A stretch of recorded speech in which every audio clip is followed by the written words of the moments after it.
Welcome to CAN, Caribbean Affiliate News. My name is Siobhan Gubin. Here are the stories that we're following today, June 29, 2013.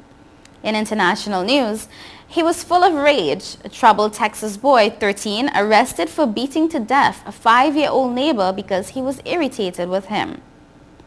Trayvon did ground and pound on Zimmerman.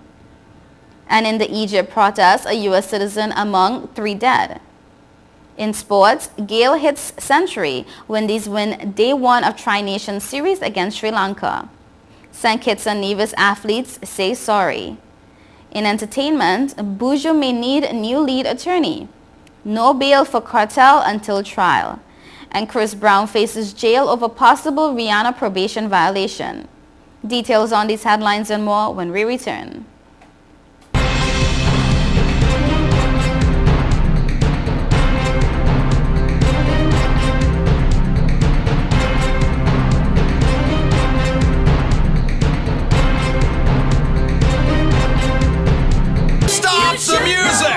It's week 2 of our used car blowout month, and this week it's guaranteed credit approval. If we can't show you how to get approved, that car is on us. Log on now, GrecoAuto.com.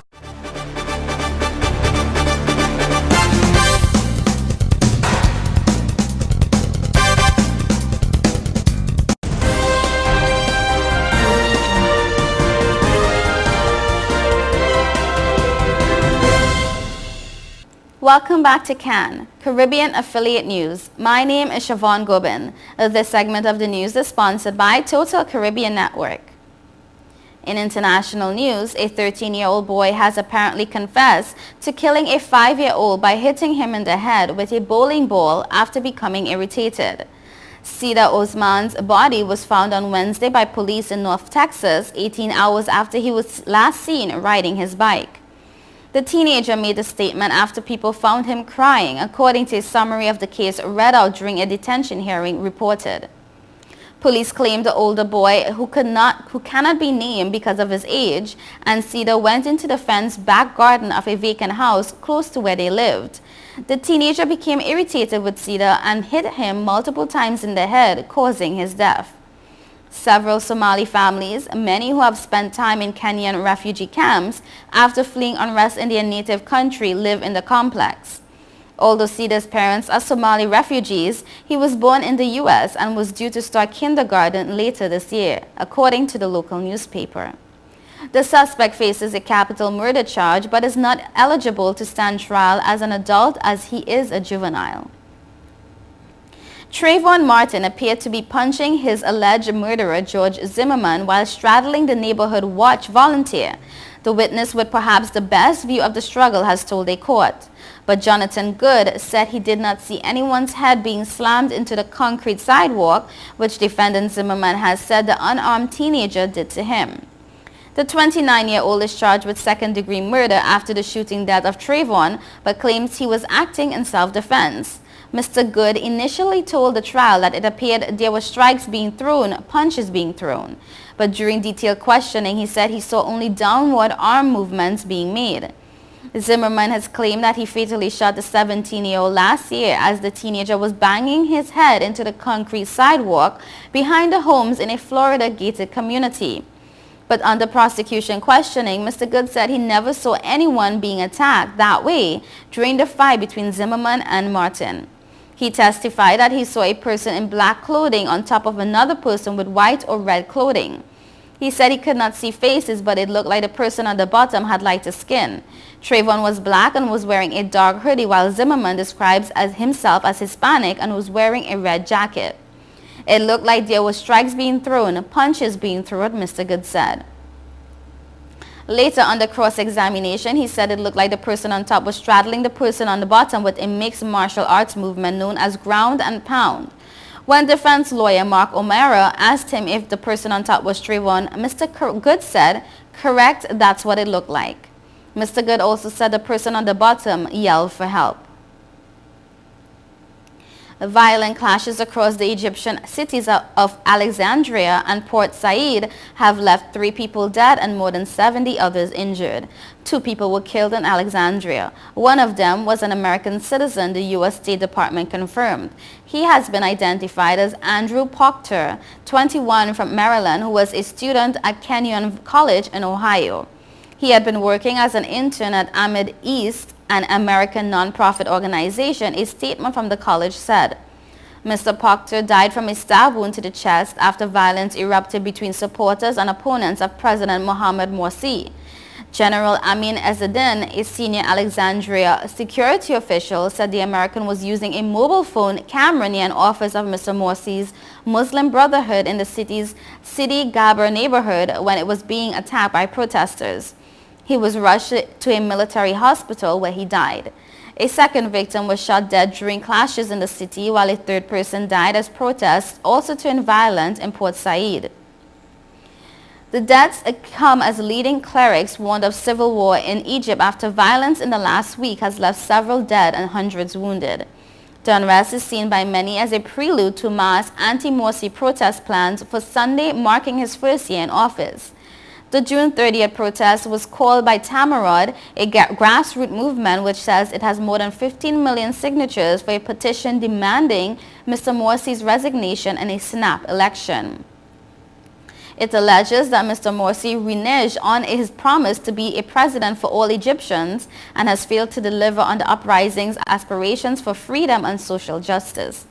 The president himself warned in a televised speech on Wednesday that the growing polarization threatens to paralyze Egypt. In an updated travel warning, the State Department cautioned U.S. citizens to defer non-essential travel to Egypt at this time due to the continuing possibility of political and social unrest. Same-sex couples, some in shorts and jeans, some in their work clothes, rushed to be wed in California on Friday after a court abruptly ended the state's 5-year ban on gay marriage in the wake of landmark rulings at the Supreme Court. On a balcony overlooking the Grand Staircase at San Francisco City Hall, an ornate space that has long been a magnet for weddings, the couple whose case sparked this week's Supreme Court decision exchanged vows. The ceremony was officiated by State Attorney General Kamala Harris, and the ring bearer was the couple's 18-year-old son. The California marriages capped a historic week for the gay rights in the United States. On Wednesday, the Supreme Court issued 2 key rulings, one that extended federal benefits to married gay couples and another that allowed a federal court's order striking down the California marriage ban to stand. On Friday, a panel of 3 federal appellate court judges responded by formally lifting an injunction against the marriages. That move took brides, grooms, and public officials by surprise. They had expected the judges to wait for a more formal ruling from the Supreme Court due in about 3 weeks. Within minutes, couples were descending upon San Francisco City Hall, and California Governor Jerry Brown had ordered county clerks throughout the state to issue marriage licenses to same-sex couples. The impromptu weddings and the jubilant participation by public officials prompted angry responses from some opponents of gay marriage. And I quote, "This outrage tops off a chronic pattern of lawlessness throughout this case, but judges and politicians hell-bent on thwarting the vote of the people to redefine marriage by any means, even outright corruptions," said Andy Pugno, General Counsel for ProtectTheMarriage.com Coalition. Barack Obama and his wife Michelle will hold a private meeting with the family of Nelson Mandela during their trip to South Africa, the White House has confirmed. However, the U.S. President and the First Lady will not see the 94-year-old former South African leader who is critically ill in the hospital. Out of deference to Nelson Mandela's peace and comfort and the family's wishes, they will not be visiting the hospital, the White House added in a statement. Mr. Obama has arrived in Pretoria as part of a 3-nation Africa tour and will first attend bilateral talks with South Africa's President Jacob Zuma. Earlier, Mr. Obama told reporters in Senegal that he did not need a photo op with the anti-apartheid icon and would not be pushing for a visit with him. The prospect of a public encounter between the first black presidents of South Africa and the U.S. had been eagerly awaited for years, but has now been scuppered by Mr. Mandela's failing health. Since starting his Africa tour on Thursday, Mr. Obama has paid fulsome tribute to the man globally admired as a symbol of struggle against injustice and of racial reconciliation for the way he led South Africa out of the centuries of white minority ruling. The president has called Mr. Mandela a personal hero and is due to make a tour on Sunday of Robben Island, the former prison where the anti-apartheid leader passed 18 of the 27 years he spent in jail. It comes after Mr. Mandela's ex-wife, Winnie Mandela, said the former South African president's condition has shown great improvement over recent days. You are watching Caribbean Affiliate News. We will be right back. 5 million customers use Leica Mobile for affordable international mobile calls, connecting over 2.5 million mobile calls daily, helping our customers stay in touch with their loved ones, whether they be in Asia, Africa, Europe, or the rest of the world. Every 5 seconds, a new Leica Mobile customer joins our growing family, helping you to make affordable international calls across the world. Leica Mobile. Call the world for less. Stop the music! It's week 2 of our used car blowout month, and this week it's guaranteed credit approval. If we can't show you how to get approved, that car is on us. Log on now. Greco Auto.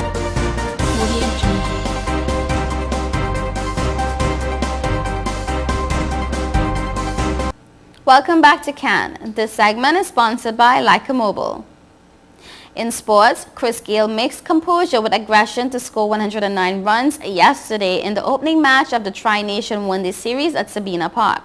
Gayle's measured a century combined with a 4-wicket haul from Sunil Narine fashioned a comfortable 6-wicket win for the West Indies against Sri Lanka.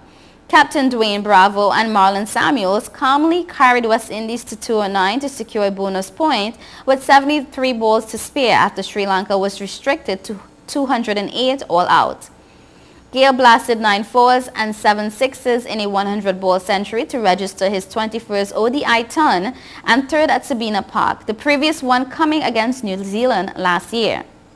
The Sabina Park crowd had a lot to cheer for as Gayle launched an assault on the bowlers. The St. Kitts and Nevis Amateur Athletics Association said an impasse involving its elite athletes at the Olympic Games in London last year has been resolved. Athletes from the federation were thrown into the spotlight in London following the withdrawal of the accreditation of veteran sprinter Kim Collins prior to the preliminaries of the 100 meters and the sending home of Tamika Williams for an alleged doping violation. Public Relations Officer for the SKNAAA, Everest Huygens, said that the athletes have apologized and the issue is now behind. However, Huygens did not reveal if Collins was among the athletes who submitted letters of apologies to the association. Collins is believed to be living and training in Jamaica.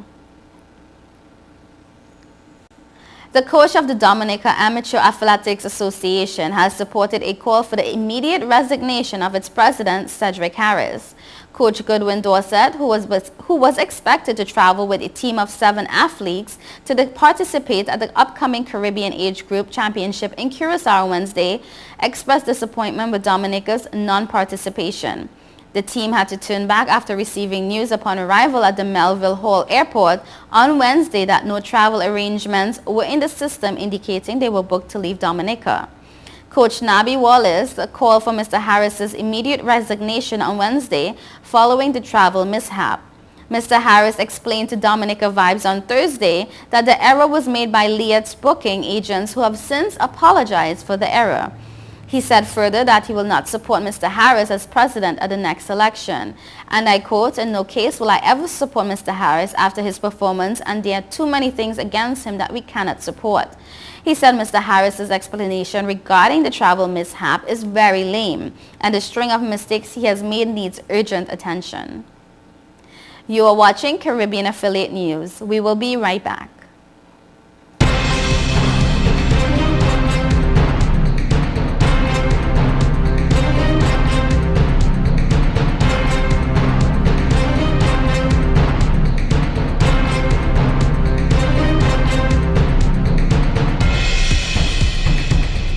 Since we announced Sign and Drive with 0 out of pocket and low monthly payments, cars been flying out of Bronx Honda at a record pace.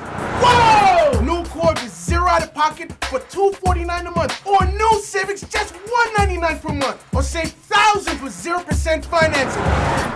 You never had to leave the Bronx to get the best price on the Honda. Bronx Honda guarantees the lowest price in the Bronx. Bronx Honda, East Tremont Avenue. Visit BronxHonda.com.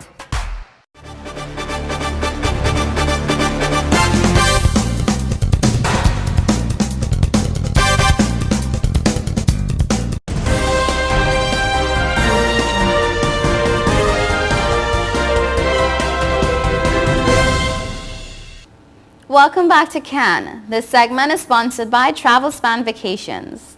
And in entertainment, reggae superstar Buju Banton may need new attorneys to continue his legal bid to overturn his drug conviction.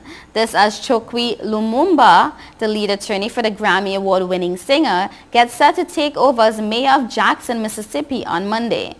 Lumumba was elected Jackson's mayor last month. However, while conceding that Banton will likely need new attorneys, co-counsel Imhotep Al-Kibu-Lan says no decision has yet been made. Al-Kibu-Lan says if Lumumba is unable to continue representing Banton, whose real name is Mike Myrie, he would recommend new attorneys. Before that, however, he says the entertainer will have to decide whether to appeal Wednesday's ruling by U.S. District Court Judge James Moody not to grant the entertainer's request for a retrial of Buju's drug conviction.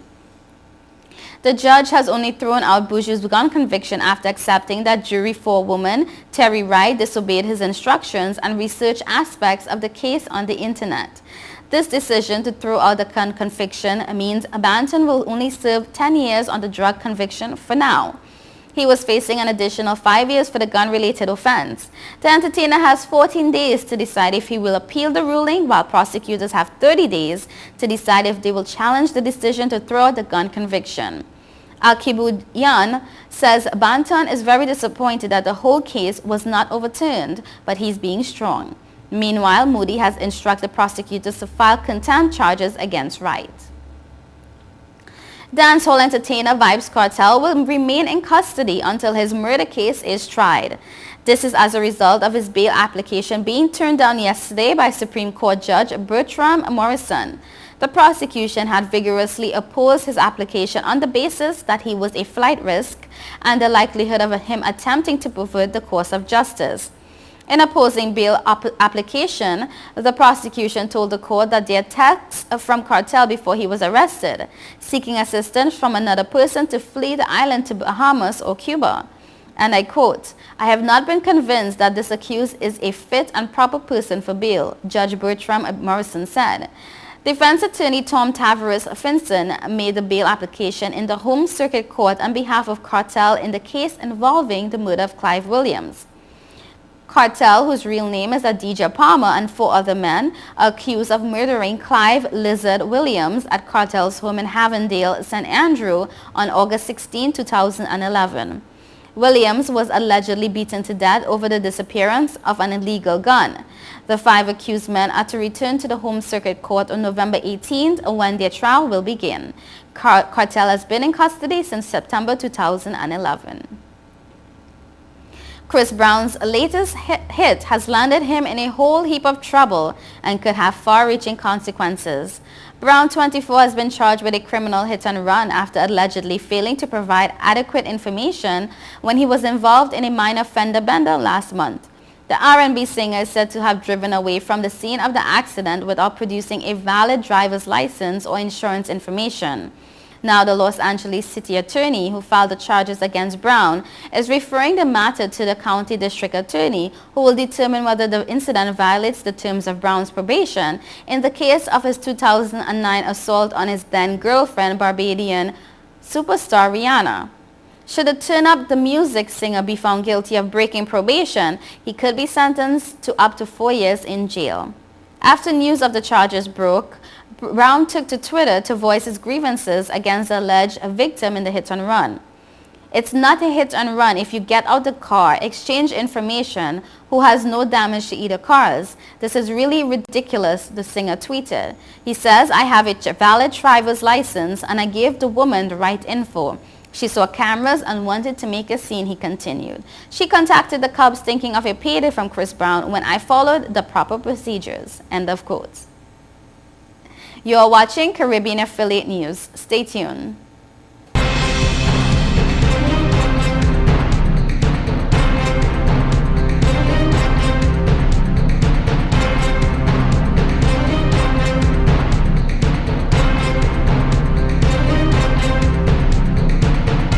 Since we announced Sign and Drive with zero out of pocket and low monthly payments, cars been flying out of Bronx Honda at a record pace. Whoa! New Accord with zero out of pocket for $249 a month, or new Civics just $199 per month, or save thousands with 0% financing.